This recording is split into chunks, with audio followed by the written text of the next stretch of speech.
2024च्या निकालानंतर अनेक प्रादेशिक पक्ष काँग्रेससोबत जातील, काही पक्ष थेट काँग्रेसमध्ये विलीन होऊ शकतील. इंडियन एक्सप्रेसला दिलेल्या मुलाखतीमध्ये शरद पवारांचा मोठं भाकीत.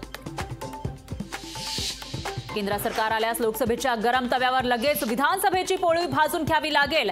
जालन्यातील सभेत रावसाहेब दानवेंचं वक्तव्य. दानवेंच्या विधानामुळे राज्यात मुदतपूर्व विधानसभा निवडणुका होण्याची चर्चा.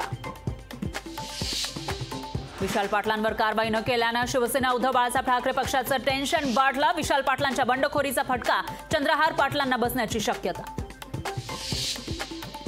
केंद्रीय मंत्री अमित शहा आज महाराष्ट्रात. जालन्यामध्ये महायुतीचे उमेदवार रावसाहेब दानवेंसाठी घेणार सभा.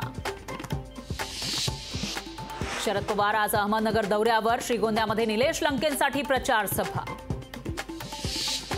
सुरतच्या 2 नेत्यांकडून महाराष्ट्र वैभवाची लूट. धुळ्यातील सभेतून उद्धव ठाकरेंची मोदी आणि शहांवर टीका. मुख्यमंत्री शिंदेंच्या ताफ्याचा पाठलाग करणाऱ्या त्या तरुणावर गुन्हा दाखल. वांद्रे वरळी सी लिंकवर रविवारी रात्री तरुणाकडून ताफ्याचा पाठलाग.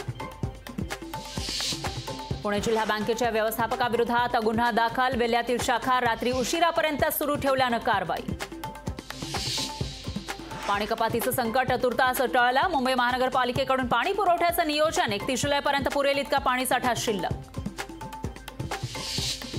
कोकण रेल्वेची गणेशोत्सव प्रतीक्षा यादी 500 पार. 1 मिनिटामध्ये गाड्या संपूर्ण आरक्षित. तिकीट आरक्षणामध्ये गैरप्रकार होत असल्याचा प्रवाशांचा आरोप. अक्षय तृतीयेपूर्वी सोनं चांदीच्या दरात वाढ. सोनं 350 तर चांदी 1100 रुपयांनी महागली. राज्यात 20 मे नंतर पोलीस भरतीसाठी मैदानी चाचणी होणार. वाढत्या उन्हामुळे सकाळीच होणार मैदानी चाचणी. गृह विभागाकडून 30 ऑगस्ट पूर्वी भरती प्रक्रिया संपवण्याचे आदेश. लोकशाही मराठी ऐका, पहा, जागरूक रहा.